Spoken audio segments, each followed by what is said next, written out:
I was diagnosed at 5, but I was in and out of hospital quite often. This was the 80s. I was living out in Africa at the time. That's where I grew up. And, we had no internet, no information.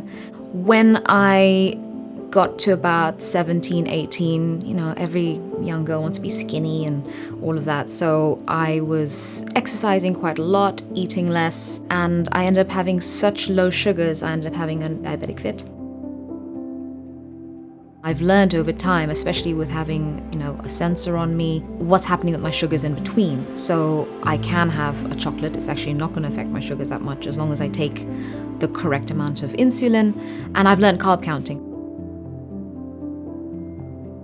I always wanted to be a designer.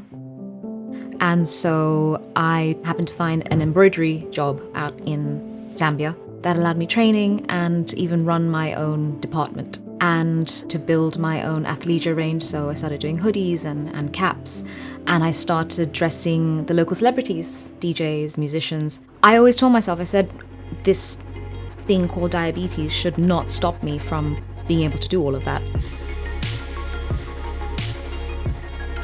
I was on a date and this guy was like, so you're diabetic. Is it transferable? And at this point in time, I was like, I am out. I'm not even here right now.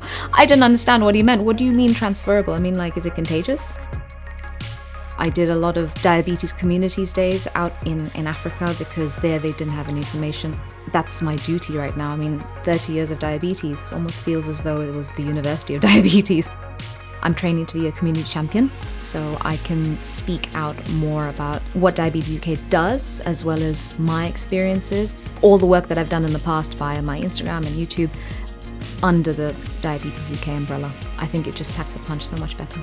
I never allow myself to be held back, but I just make sure in my bag I've got my little snacks, I've got my juice, because you can't stop and say, hold on. Every day it's changing. Every day it's never the same because it's hormones, it's, your body weight's changing, your foods are changing. So it does affect me on a daily basis quite a lot, but I have to be mentally strong to tell myself, I have to act like a pancreas right now. So I need to be able to handle the stress that comes with it.